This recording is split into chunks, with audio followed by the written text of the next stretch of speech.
तो चलिए आज हम देखते हैं रदरफोर्ड का परमाणु मॉडल। इससे पहले हम जे थॉमसन का परमाणु मॉडल देखे थे, जिसमें कि थॉमसन ने बोले थे जो किसी परमाणु के अंदर इलेक्ट्रॉन जो होता है वो उसके अंदर उस तरह से लगा हुआ रहता है जैसे कि एक तरबूजे के अंदर में तरबूजे का बीज रहता है। ठीक है, तो जैसे जैसे तरबूजे का बीज होता है वो इस तरह से वो इलेक्ट्रॉन फंसा हुआ रहता है। ये किसने कहा था? जे थॉमसन ने कहा था। उसके बाद कौन आए थे? तो उसके बाद आए थे डाल्टन। डाल्टन ने क्या बोला था? डाल्टन बोले थे जो परमाणु अविभाज्य कण है। उसके बाद अब किसके बारे में देखेंगे? तो रदरफोर्ड के बारे में। तो रदरफोर्ड ने क्या कहा है परमाणु के अनुसार? तो परमाणु के लिए रदरफोर्ड के अनुसार आया जो परमाणु रदरफोर्ड बोला है, इसके अनुसार परमाणु क्या विभाज्य है, मतलब परमाणु को हम अलग अलग पार्ट में तोड़ सकते हैं। ठीक है, इसके लिए उन्होंने क्या किया था? जो एक पतले क्या कहते हैं सोने के पतले पत्थर, सोने के पतले पत्थर था, उसके ऊपर क्या किया था? उसने अल्फा कणों का प्रहार करवाया था। किसका पत्थर था? सोने के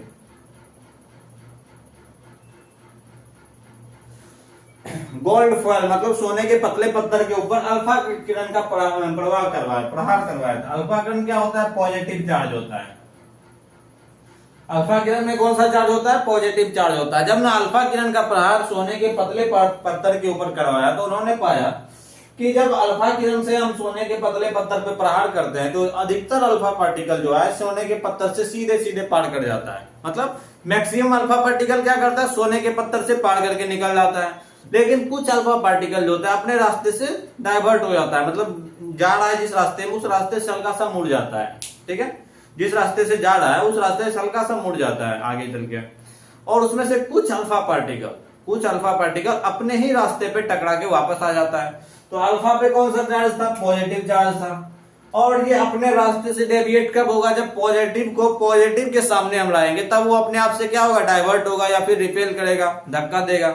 जब पॉजिटिव निगेटिव के सामने आएगा तो अट्रैक्ट हो जाएगा, जब पॉजिटिव के सामने जाएगा तो क्या होगा?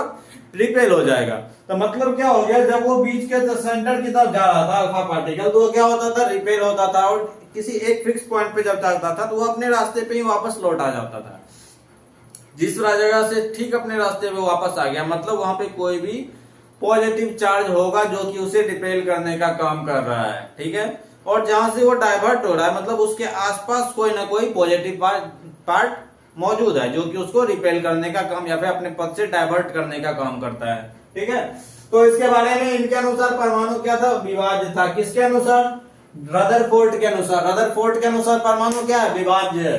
परमाणु के नाभिक में प्रोटॉन और न्यूट्रॉन होता है। परमाणु के नाभिक में कौन होता है? प्रोटॉन और न्यूट्रॉन। प्रोटॉन प्लस न्यूट्रॉन नाभिक के अंदर होता है। प्रोटॉन प्लस न्यूट्रॉन दोनों को एक साथ जब हम बुलाते हैं तो उसे हम न्यूक्लियॉन कहते हैं।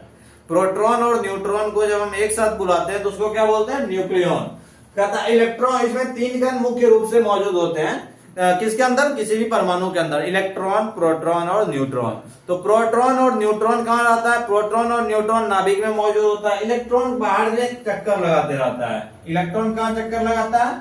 बाहर में चक्कर लगाते रहता है। और जिस रास्ते पे वो बाहर चक्कर लगा रहा होता है उसे हम कक्षा कहते हैं।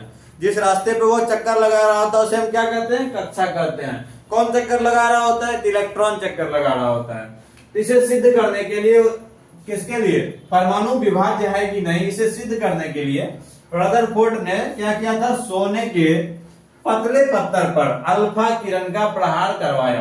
कौन सा किरण का प्रहार करवाया था? अल्फा किरण का प्रहार करवाया था। तो उसने पाया कि कुछ अल्फा कण सीधे सीधे पार कर जाता है सोने के पतले पत्थर को। ठीक है, और क्या होता है? इससे पता चला कि परमाणु के अंदर क्या होता है? खाली स्थान होता है। जब खाली स्थान होगा तब तो सीधे पार कर जाएगा, यदि कोई होगा तो टकरा जाएगा।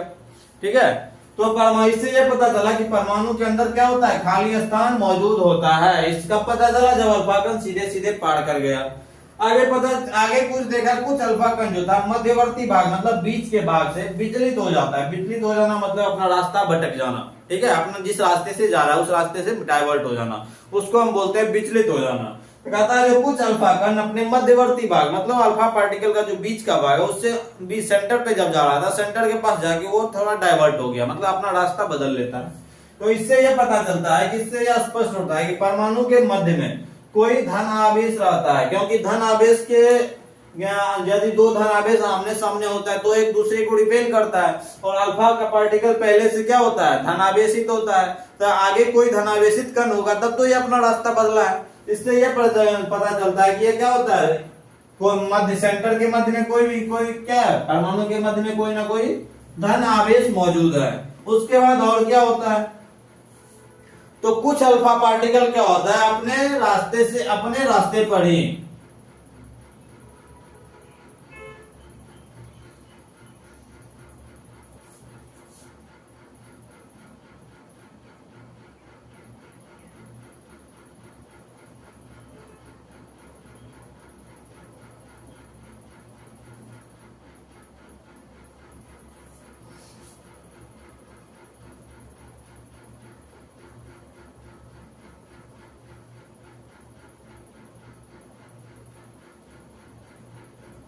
कुछ अल्फा कण मध्यवर्ती भाग से अपने रास्ते पर ही वापस लौट आता है।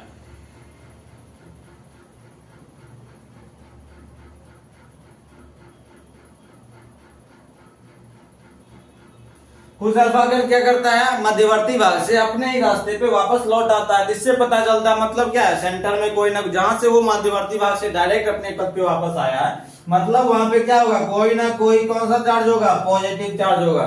तब तो वो अपने रास्ते पे ही उसको रिपेल किया है। ठीक है, इससे ये पता चल जाता है कि सेंटर में क्या है, कोई ना कोई पॉजिटिव चार्ज मौजूद है। ठीक है,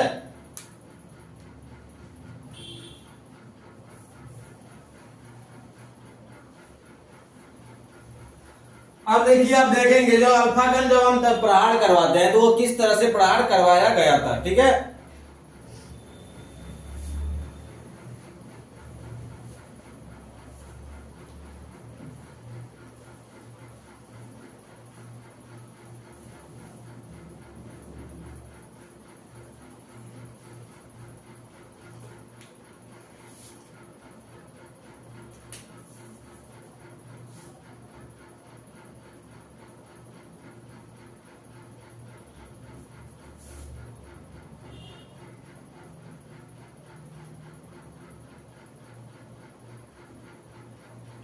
ये है गोल्ड फॉयल, मतलब सोने की पतली पत्ती। ठीक है, अब इसके ऊपर क्या किया गया था, अल्फा किरण का प्रहार करवाया गया था। ठीक है,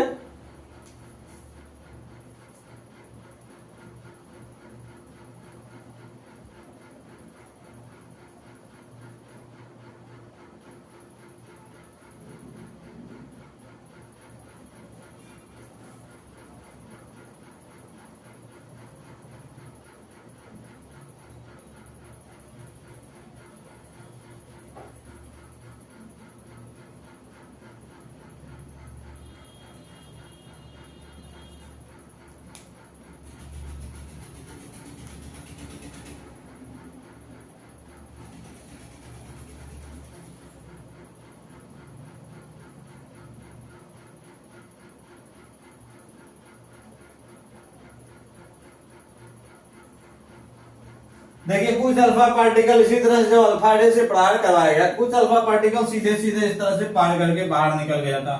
ठीक है, कुछ अल्फा पार्टिकल क्या किया था, सीधे सीधे पार करके बाहर निकल गया। कुछ अल्फा पार्टिकल क्या हुआ था, अपने रास्ते पे जहां तक तो गया, क्योंकि बीच में क्या था, कोई ना पॉजिटिव चार्ज था, बीच में कोई पॉजिटिव चार्ज था, इसीलिए पॉजिटिव चार्ज से रिपेल कर दिया गया और ये क्या हो गया, अपने पास से डाइवर्ट हो गया और उसी माध्यम में वापस आ गया। ठीक है, और कुछ पार्टिकल होता है जब अपने रास्ते से जाके अपना रास्ता कुछ ना कुछ वो बदल लिया। ठीक है, आपने कुछ पार्टिकल क्या किया, अपना रास्ता बदल लिया, कुछ डायरेक्ट जो थोड़ा दूर था वो सीधे सीधे पार कर गया, जो नजदीक था पॉजिटिव चार्ज की वो रास्ता बदल लिया, और जो डायरेक्ट पॉजिटिव चार्ज पे जा रहा था वो क्या किया, वापस पहले गया तो अपने रास्ते पे, फिर वापस अपने ही रास्ते पे रिटर्न हो गया। इससे यह पता चला कि बीच में क्या है, कोई ना कोई पॉजिटिव चार्ज मौजूद है, बीच में कोई ना कोई कौन सा चार्ज मौजूद है, पॉजिटिव चार्ज मौजूद है। ठीक है, तो कोई भी जो परमाणु होता है, परमाणु जो होता है वो इस तरह से होता है।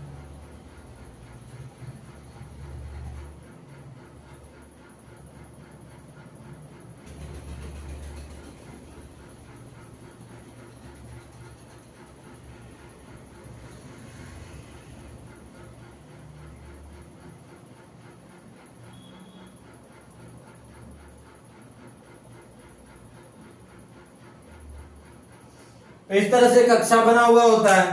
ठीक है, और ये जो बाहर की कक्षा होती है, इस पे क्या होता है, इलेक्ट्रॉन घूमते रहता है। ये वाला जो कक्षा है, इस पे इलेक्ट्रॉन घूमते रहता है। और बी सेंटर में कौन होता है, प्रोटॉन प्लस न्यूट्रॉन। प्रोटॉन पे प्लस चार्ज होता है, इलेक्ट्रॉन पे माइनस चार्ज होता है, और न्यूट्रॉन पे कोई भी चार्ज नहीं पाया जाता है। न्यूट्रॉन पे कोई भी चार्ज नहीं हो पाया जाता है। ये इलेक्ट्रिकली विद्युत उदासीन होता है। ये कैसा होता है, उदासीन। ना ही ये पॉजिटिव होता है और ना ही निगेटिव होता है। कौन सा, न्यूट्रॉन। ठीक है, तो यहां लिख लेंगे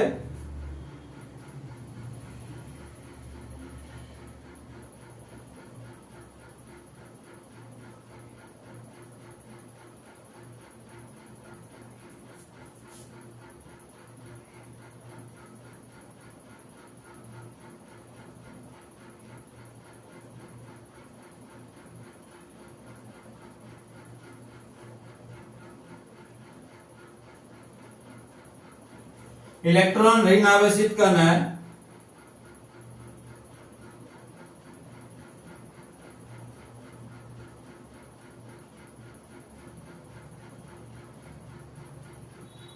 प्रोटॉन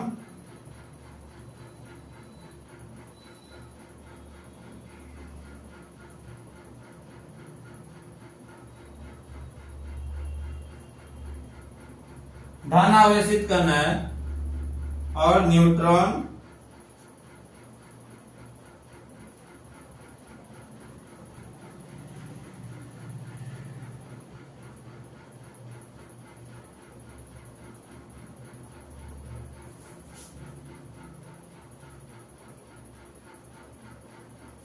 तो इलेक्ट्रॉन पे कौन सा कण पाया जाता है, इलेक्ट्रॉन ऋण आवेशित कण होता है, प्रोटॉन धन आवेशित कण होता है, और न्यूट्रॉन कैसा होता है, विद्युत उदासीन। न्यूट्रॉन पे ना ही धन आवेशित होता है, ना ही ऋण आवेश होता है। और इसके बारे में लिखते हैं, ठीक है।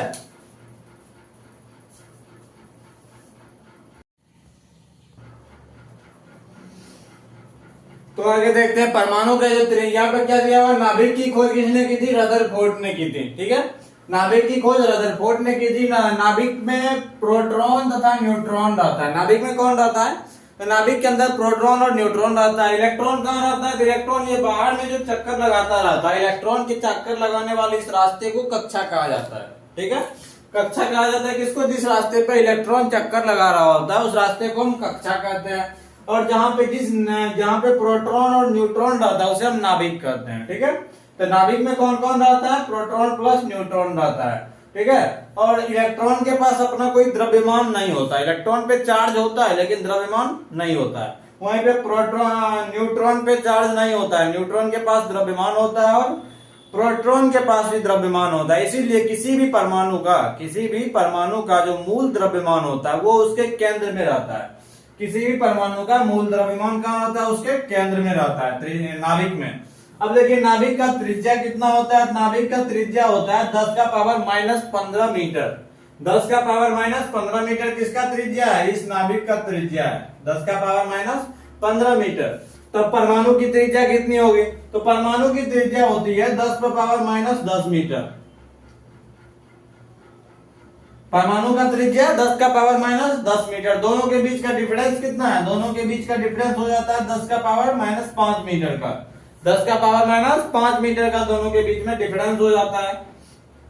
ये 10 का पावर -5 ज्यादा हो जाता है। ठीक है, अब देखिए ना इसका क्या हो जाता है, इसका त्रिज्या ये दिया हुआ है, नाभिक का परमाणु की त्रिज्या 10 का पावर -10 मीटर। 10 का पावर -10 मीटर को 1 एंगस्ट्रम भी बोलते हैं। 10 का पावर -10 मीटर को क्या बोलते हैं, 1 एंगस्ट्रम भी बोलते हैं। इसको हम 1 एंगस्ट्रम भी बोलते हैं।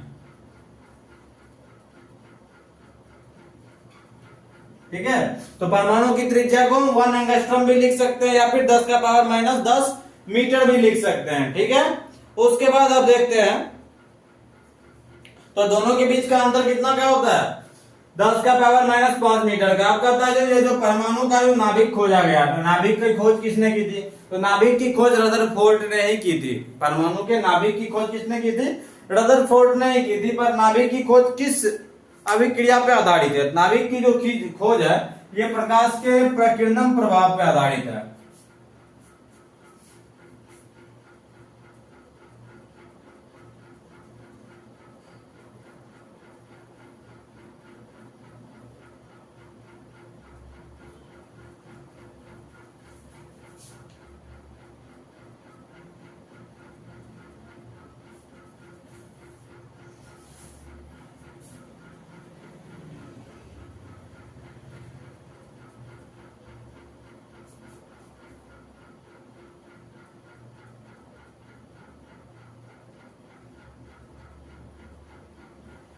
परमाणु के नाभिक की खोज किस पे आधारित है? परमाणु के नाभिक की खोज प्रकाश के प्रकीर्णन प्रभाव पर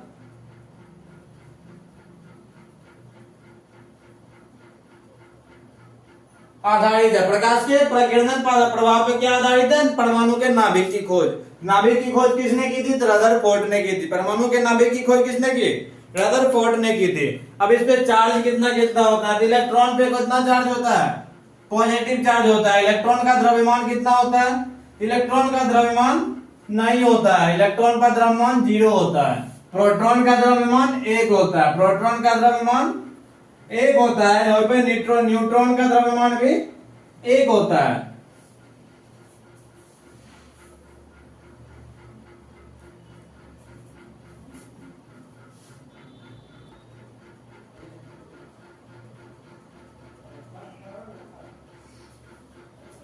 तो आइए फिर देखते हैं आगे रदरफोर्ड के नाभिक सिद्धांत में कौन कौन कण जो हम देखे थे। ये इलेक्ट्रॉन, प्रोटॉन और न्यूट्रॉन जो है इसको हम क्या कहते हैं? मौलिक कण कहते हैं। ठीक है, तो इलेक्ट्रॉन मौलिक कण कितने होते हैं? परमाणु के अंदर मौलिक कण 3 होते हैं, लेकिन परमाणु को जब तोड़ते हैं तो मूल रूप से ये 3 ही कण प्राप्त होते हैं, लेकिन इसके अलावा भी बहुत सारा कण प्राप्त होता है। लेकिन मूल कितने कण प्राप्त होते हैं? तो बहुत सारे हो जाएंगे। मूल रूप से कितने कण प्राप्त होते हैं? तो इलेक्ट्रॉन, प्रोटॉन और न्यूट्रॉन मूल रूप से 3 कण प्राप्त होते हैं। और भी बहुत सारे कण है जिसकी क्या कहते हैं साइज जो होता है वो इससे बहुत छोटा छोटा होते जाता है। ठीक है, जैसे इलेक्ट्रॉन, प्रोटॉन, न्यूट्रॉन, फिर मेसॉन है। ठीक है, इत्यादि कण है जो कि इसके बाद भी कण होते हैं, लेकिन इसके बाद उसका साइज बहुत छोटा हो जाता है, इसीलिए इसको मूल मौलिक कण माना जाता है। तो इलेक्ट्रॉन का जो चिन्ह होता है e का पावर माइनस हो जाता है। ठीक है, द्रव्यमान इलेक्ट्रॉन का कोई द्रव्यमान नहीं होता। इलेक्ट्रॉन में कोई भी द्रव्यमान नहीं पाया जाता है। इलेक्ट्रॉन का आवेश कितना होता है? तो -1.6022 गुना 10 का पावर -19। ये किसका आवेश है? इलेक्ट्रॉन का आवेश है। इलेक्ट्रॉन की खोज किसने की थी? तो इलेक्ट्रॉन की खोज जे थॉमसन ने की थी। इलेक्ट्रॉन की खोज किसने की थी? इलेक्ट्रॉन की खोज जे थॉमसन ने की थी। अब आ जाता है प्रोटॉन के बारे में। प्रोटॉन जो होता है ये पॉजिटिव चार्ज कण है। इलेक्ट्रॉन नेगेटिव चार्ज कण था, ये पॉजिटिव चार्ज कण है। इलेक्ट्रॉन की खोज किसने की थी? इलेक्ट्रॉन की खोज जेम्स चैडविक और किसी किसी में रदरफोर्ड भी मिलेगा। ठीक है, तो यदि आपके ऑप्शन में या चैडविक या फिर रदरफोर्ड कोई एक भी रहे तो आप दोनों में से किसी एक को मार सकते हैं। ठीक है, दोनों नहीं रहेगा, या तो कोई एक रहेगा। ठीक है, यदि आप एनसीईआरटी की बात करेंगे तो एनसीईआरटी चैडविक को फॉलो करता है। अब प्रोटॉन की खोज चैडविक और रदरफोर्ड दोनों आप मान सकते हैं। इस पर आवेश कितना होता है? तो आवेश जो होता है वो इलेक्ट्रॉन और प्रोटॉन पे सेम आवेश होता है। इलेक्ट्रॉन और प्रोटॉन पे सेम आवेश होता है। ठीक है, लेकिन क्या हो जाता है? प्रोटॉन का आवेश धनात्मक होता है, इलेक्ट्रॉन का आवेश ऋणात्मक होता है। इलेक्ट्रॉन का आवेश ऋणात्मक मिलेगा, प्रोटॉन का आवेश धनात्मक मिलेगा। न्यूट्रॉन पे कोई भी चार्ज नहीं पाया जाता है। न्यूट्रॉन का चार्ज क्या होता है? 0। लेकिन न्यूट्रॉन में द्रव्यमान होता है।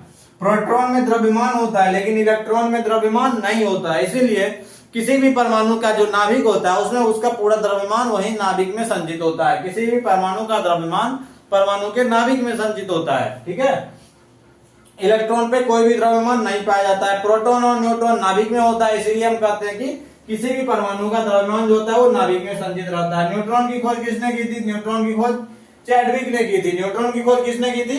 चैडविक ने की थी। ठीक है, उसके बाद इलेक्ट्रॉन को कैथोड किरण भी कहते हैं। इलेक्ट्रॉन को कौन सा किरण कहते हैं? कैथोड किरण कहते हैं। पॉजिटिव चार्ज होता है, निगेटिव चार्ज होता है, इसीलिए इसको हम निगेटिव चार्ज होता है, इसको हम कैथोड किरण भी कहते हैं। यहाँ पे चैडविक की जगह आप गोल्डस्टीन कर लेंगे।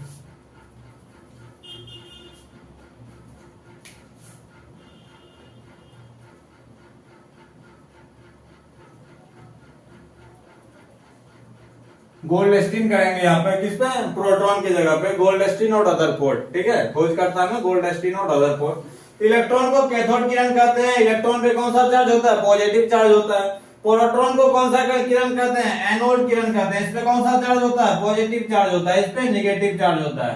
ठीक है, इलेक्ट्रॉन पे निगेटिव चार्ज होता है, इसीलिए उसको हम कैथोड किरण कहते हैं। प्रोटॉन पे पॉजिटिव चार्ज होता है, इसीलिए हमको एनोड किरण कहते हैं। ठीक है, आगे क्या है? तो इलेक्ट्रॉन और प्रोटॉन दोनों का जो आवेश होता है, यहाँ देख लीजिए, दोनों का आवेश क्या है? बराबर है, लेकिन मान बराबर है, सिर्फ क्या अपोजिट हो जाता है। इलेक्ट्रॉन और प्रोटॉन का आवेश दोनों बराबर होता है।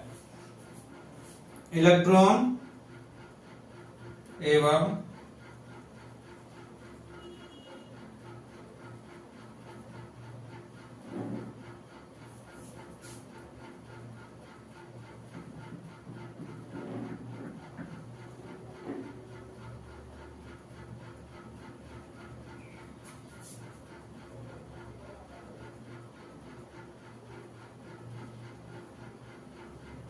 बराबर लेकिन क्या होता है, उल्टा होता है।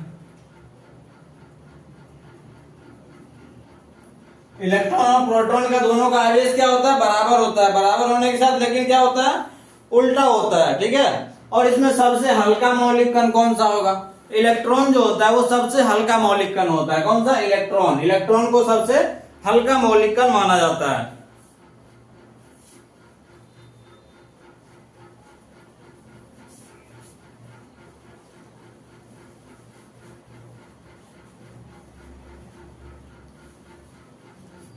अब आगे लिखेंगे,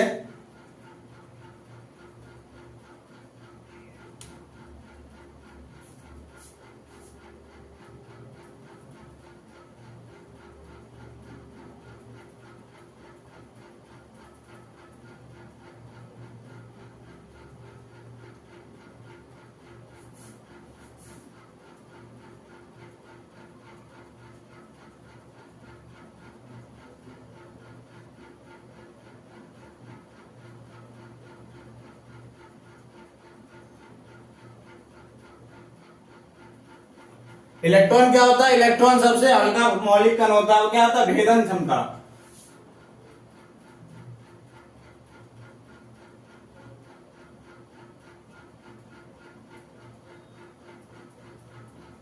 भेदन क्षमता का मतलब हुआ आर पार कर जाना। तो कौन सा, किसका भेदन क्षमता अत्यधिक होगा, तो न्यूट्रॉन का भेदन क्षमता सबसे ज्यादा होता है, उससे कम होता है प्रोटॉन का, और सबसे कम होता है इलेक्ट्रॉन का। तो भेदन क्षमता सबसे अधिक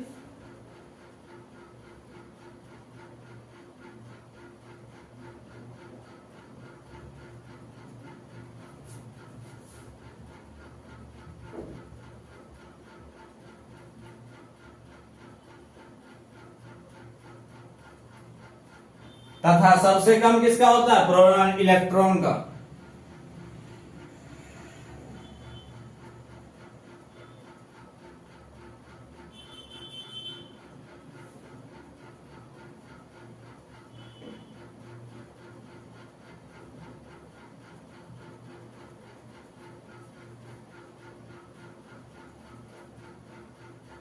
भेदन क्षमता सबसे अधिक न्यूट्रॉन का, और सबसे कम किसका पाया जाता है भेदन क्षमता, प्रोटॉन का भेदन क्षमता सबसे कम, न्यूट्रॉन का भेदन क्षमता सबसे अधिक होता है। और यहाँ पे इलेक्ट्रॉन हो जाएगा।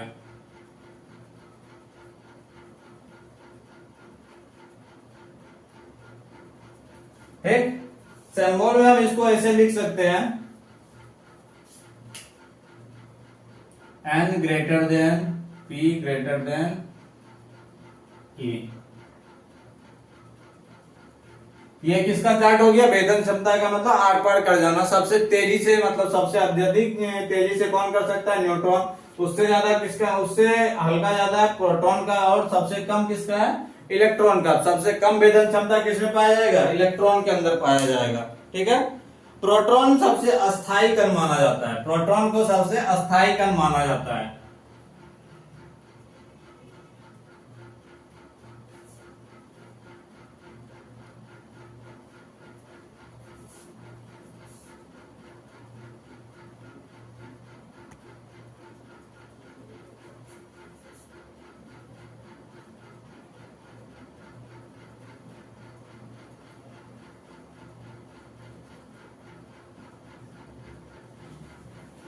ये क्या होता है, सबसे अस्थायी मौलिक कण। यहाँ क्या, ये वाला आप लिख लिया, इलेक्ट्रॉन को कैथोड किरण कहते हैं। ठीक है। प्रोटॉन और प्रोटॉन को क्या कहते हैं, एनोड कहते हैं। इसमें पॉजिटिव चार्ज होता है, इलेक्ट्रॉन पे निगेटिव चार्ज होता है, इसीलिए इसको हम कौन सा कैथोड रे कहते हैं, इसको एनोड रे कहते हैं। इलेक्ट्रॉन और प्रोटॉन दोनों ही आवेश बराबर, लेकिन क्या होता है, उल्टा होता है। इलेक्ट्रॉन और प्रोटॉन पे दोनों ही आवेश बराबर होता है, लेकिन उल्टा होता है। यहाँ पे सबसे अस्थायी मौलिक कण कौन सा होता है, प्रोटॉन होता है। लेकिन यहाँ पे इलेक्ट्रॉन और न्यूट्रॉन जो होता है, इलेक्ट्रॉन और न्यूट्रॉन अस्थायी कण होता है। इलेक्ट्रॉन और न्यूट्रॉन कैसा कण होता है, अस्थायी कण होता है।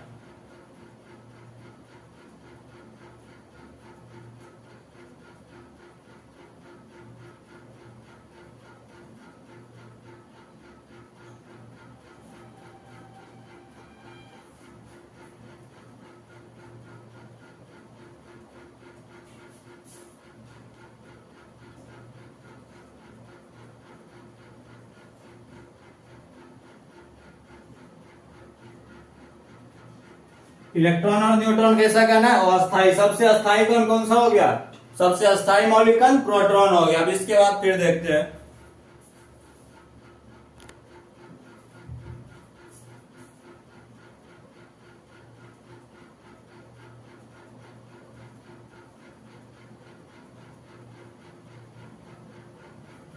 किसी भी परमाणु का यदि हमको द्रव्यमान निकालना है, किसी भी परमाणु का